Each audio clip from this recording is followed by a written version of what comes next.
I never imagined that moving to Clearwater Pines, a quiet lakeside community in Minnesota, would turn my peaceful retirement into a battle with the most vindictive HOA president I'd ever met. The trouble started on a sunny Tuesday morning in June when I was loading my vintage cedar strip canoe onto my truck, planning a quiet day of fishing on Lake Minnetonka. And a woman in a crisp white pantsuit came storming across my lawn like she owned the place. "Excuse me," she said, her voice sharp enough to cut glass. "I'm going to need to borrow that canoe for the afternoon." I turned around, genuinely confused. The woman standing before me was maybe 55, with perfectly styled blonde hair that looked like it hadn't moved in a decade, and makeup applied so heavily it could have been spackling. Her name tag read Brenda Patterson, HOA president. "I'm sorry, what?" I said, setting down the rope I'd been tying. "The canoe," she repeated, gesturing at my beautiful handcrafted boat like it was a community lawn mower. "I'm hosting a Lake Day event for the HOA board members this afternoon, and we need watercraft. Since you're a homeowner in this community, your recreational equipment falls under the Shared Amenities Clause." I stared at her for a long moment, trying to process what I'd just heard. "Madam, I don't know what you're talking about. This is my personal canoe. I built it myself 15 years ago." Brenda's eyes narrowed. "Mr. Xander, is it? Let me educate you on the rules of Clearwater Pines. According to Article 7, Section 3 of our HOA bylaws, all recreational watercraft stored on visible property are considered community assets and can be requisitioned for official HOA events with 24 hours notice." "That's the most ridiculous thing I've ever heard," I said, crossing my arms. "This canoe has never belonged to anyone but me, Lucas Xander, and it's not going anywhere except Lake Minnetonka with me in it." Her face flushed red. "I sent you an email yesterday at 3 p.m. That's well over 24 hours. The canoe is needed at the community beach at 1 o'clock sharp." "I didn't get any email," I said, pulling out my phone. Sure enough, buried in my spam folder was a message from Clearwater Pines HOA at Gmail with the subject line, "Mandatory Equipment Sharing Notice." I held up my phone. "This went to spam, and even if it hadn't, I'm not giving you my canoe. This is insane." Brenda pulled out a leather-bound notebook from her designer purse and started writing. "That's a violation of community cooperation standards. That'll be a $50 fine, Mr. Xander. And if you refuse to comply with the equipment sharing clause, that's an additional $150 per day until compliance is achieved." "You can't be serious," I said, feeling my blood pressure rising. I'd moved to Clearwater Pines 6 months ago after retiring from my job as an aerospace engineer in Seattle. My wife Margaret had passed away 2 years before, and I'd wanted a fresh start somewhere peaceful. The lakeside community had seemed perfect, with its tree-lined streets and quiet neighborhoods. Nobody had mentioned that the HOA president was a tyrant with delusions of absolute power. "I'm completely serious," Brenda said. "Now, are you going to cooperate, or do I need to call our community security to confiscate the canoe?" "Call whoever you want," I said. "But I'm telling you right now, this canoe is registered with the Minnesota Department of Natural Resources and it's my private property. You can't just take it."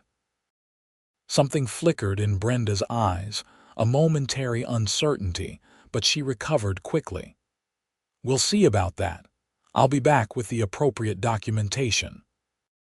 She turned on her heel and marched back toward her house, which was 3 doors down from mine, a massive colonial with columns that looked out of place among the more modest ranch-style homes that made up most of the neighborhood.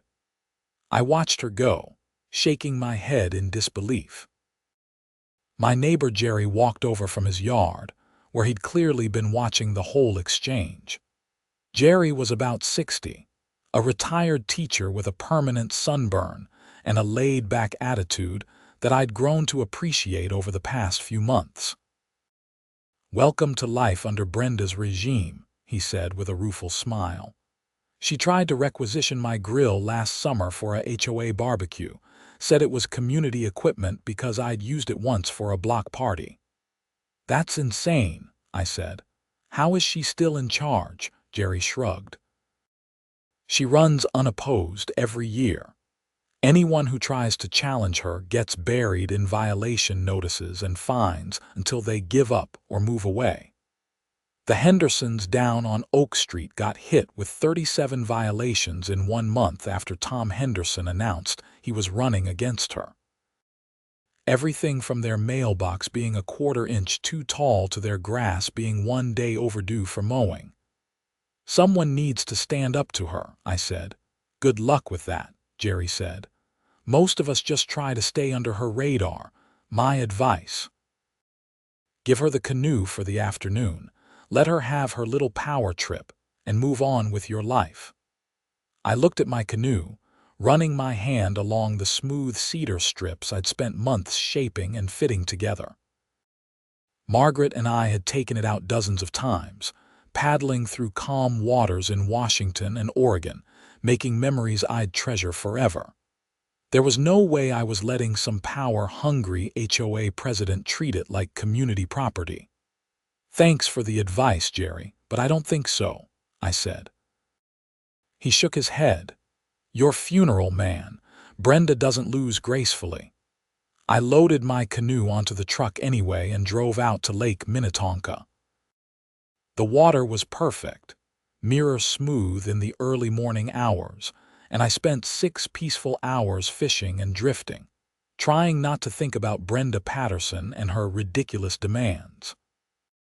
I caught 3 decent-sized bass and released them all, enjoying the solitude and the gentle rocking of the Canoe on the water. When I got home around 4 in the afternoon, there was a certified letter stuck to my front door. I opened it to find an official notice from the Clearwater Pines HOA demanding immediate payment of $200 in fines for willful violation of community equipment sharing policies and failure to respond to official HOA communications. The letter also informed me that if I didn't pay within 7 days, the fines would increase by $50 per day and could result in a lien being placed on my property. I went inside and pulled out the stack of paperwork I'd received when I bought the house. The HOA bylaws were there, a thick document printed in tiny font that I'd admittedly only skimmed when my real estate agent had assured me it was standard stuff. I spent the next 2 hours reading through every page, searching for this supposed equipment sharing clause. Article 7 was about community amenities, all right. It covered things like the pool, the tennis courts, and the small beach area that residents could access on the private lake our neighborhood bordered. Section 3 specifically mentioned watercraft provided by the HOA for community use, including 2 paddle boards and a small rowboat. Nowhere did it say anything about requisitioning private property from homeowners. I pulled out my phone and took photos of the relevant pages.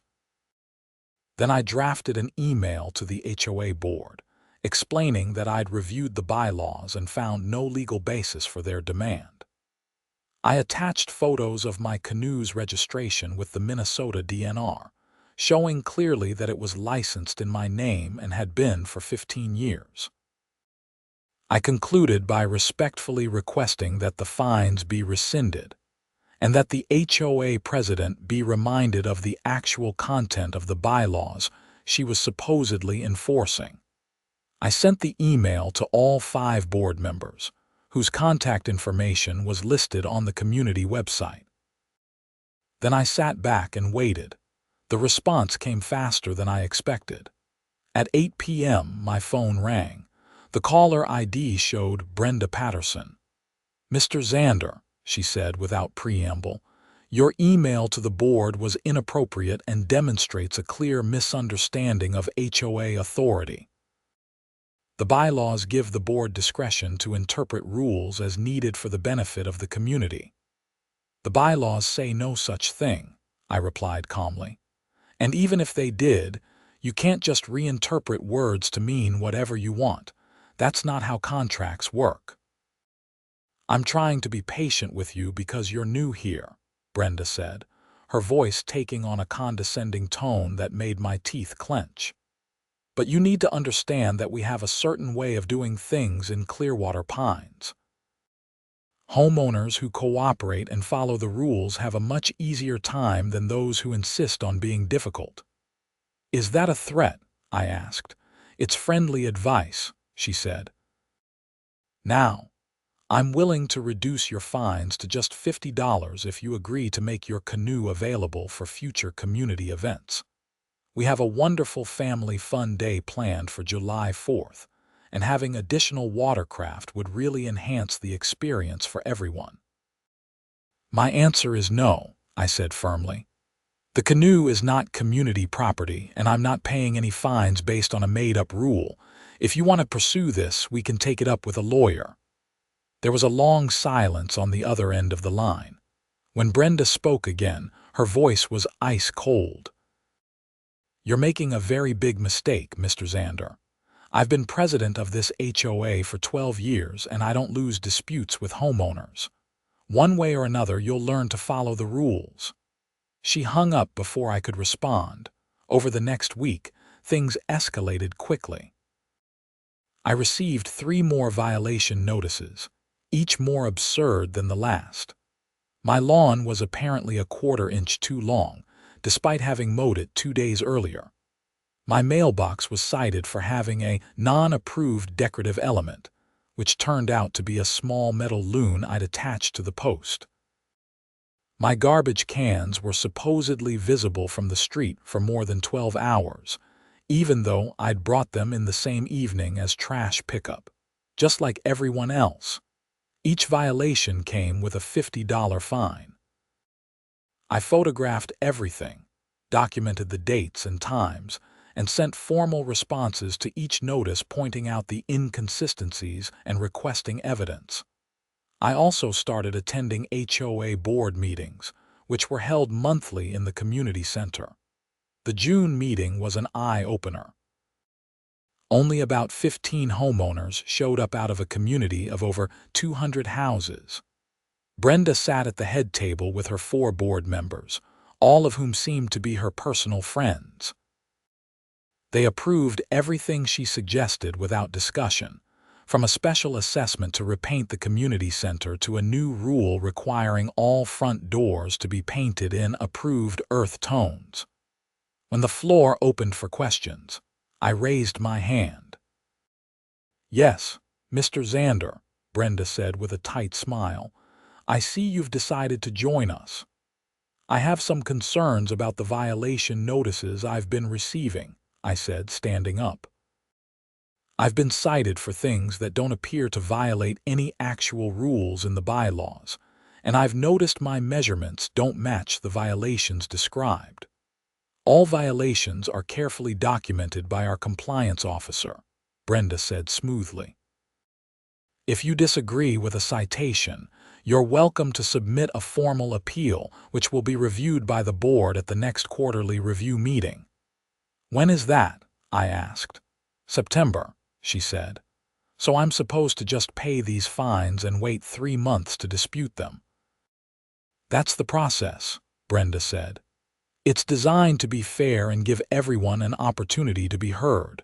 Now, if there are no other questions, we need to move on to discussing the landscaping proposals.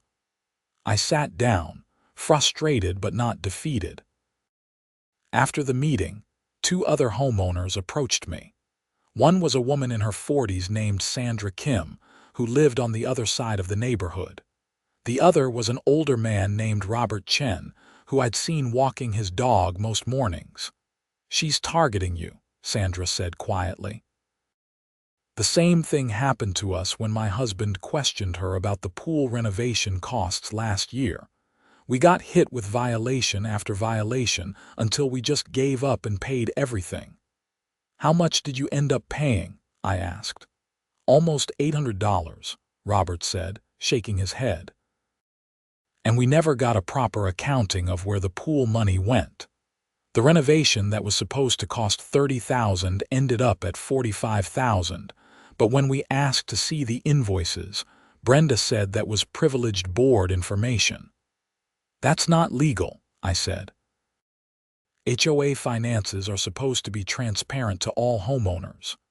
Try proving that, Sandra said. We talked to a lawyer, but he said it would cost more to fight it than to just pay the fines and move on. That's what most people do. I drove home that night feeling angry and helpless. But I wasn't ready to give up. I'd spent 30 years solving complex engineering problems, and I wasn't about to let Brenda Patterson intimidate me into submission.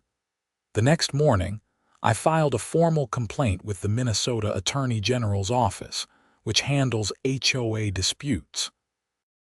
I documented everything: the made-up equipment sharing clause, the escalating fines, the lack of evidence for violations, and the refusal to provide financial transparency.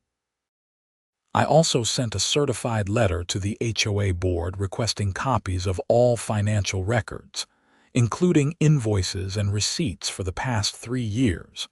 As was my right under Minnesota HOA law, 3 days later, I got a response, but not the one I expected. A letter arrived from a law firm in Minneapolis, informing me that the Clearwater Pines HOA was initiating foreclosure proceedings against my property for persistent and willful violation of community standards and failure to pay assessed fines and penalties, totaling $950. I read the letter 3 times, my hands shaking with anger. They were trying to take my house over $950 in bogus fines. I immediately called the Attorney General's office and spoke to a caseworker named Amanda Foster, who reviewed my complaint. Unfortunately, Mr. Xander, these cases can take months to investigate and resolve, she said. In the meantime, I'd strongly recommend you consult with an attorney who specializes in HOA law. If they're moving toward foreclosure, you need legal representation immediately. I spent the rest of the day calling lawyers. Most of them quoted fees that would cost more than just paying the fines, even if I won. But finally, I found someone willing to help. Her name was Linda Prescott, and she'd built her practice specifically around fighting abusive HOAs. I've heard of Brenda Patterson, Linda said when I met with her the next day. She's been a problem for years, but most homeowners don't have the resources or willingness to fight back. Your case is interesting because the equipment sharing claim is so clearly fabricated. Do you have your boat registration? Right here, I said, pulling out the laminated card I kept in my wallet. Linda smiled. Good. Here's what we're going to do. First, we're filing an injunction to stop the foreclosure proceedings. That's clearly an abusive process over disputed fines. Second, we're going to demand a hearing with the full board where you can present your evidence. And third, we're going to start building a case for harassment and abuse of authority. How much is this going to cost? I asked. My retainer is $3,000, Linda said. But if we can prove malicious prosecution and harassment, we can recover your legal fees from the HOA, which means from Brenda Patterson personally if we can show she acted outside her authority. I wrote the check, knowing it was a risk but feeling like I didn't have a choice. Over the next few weeks, Linda worked fast. She filed the injunction, which was granted by a judge who seemed unimpressed with the HOA's foreclosure filing. She also requested and received copies of all my violation notices and the HOA's financial records, which they were legally required to provide. What she found was explosive. The financial records showed that Brenda had been writing herself checks from the HOA account for consulting fees that weren't approved in any board meeting minutes. Over the past 3 years, she'd paid herself more than $60,000. The pool renovation costs included invoices from a company that, when Linda investigated, turned out to be owned by Brenda's brother-in-law. "This is fraud," Linda said, spreading the documents across her desk. "And it's not just against you. Every homeowner in Clearwater Pines has been victimized by this. We need to bring this to the other board members and see if they knew what was happening."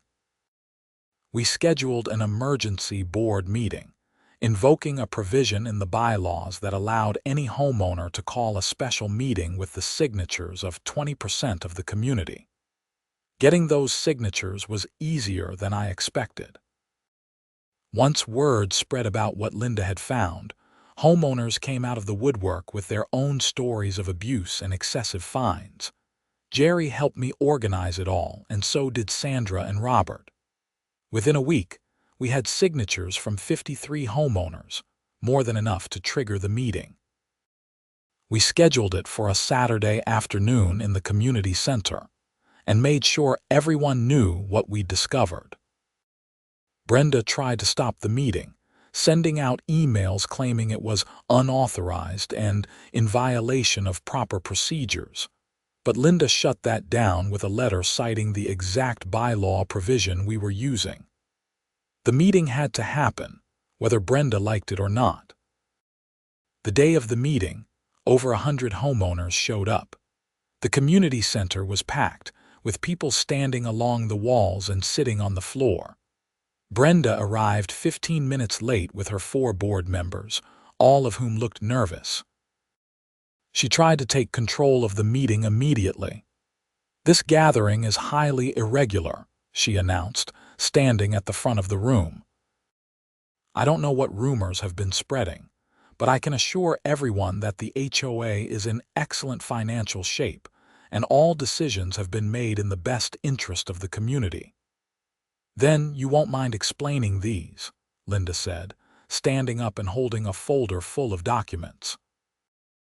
"I'm Linda Prescott, attorney for Mr. Lucas Xander, and I have evidence of systematic financial fraud and abuse of authority that needs to be addressed." The room went silent. Brenda's face paled. "This is not the appropriate venue for legal accusations. If you have concerns, you need to file them through proper channels." We did.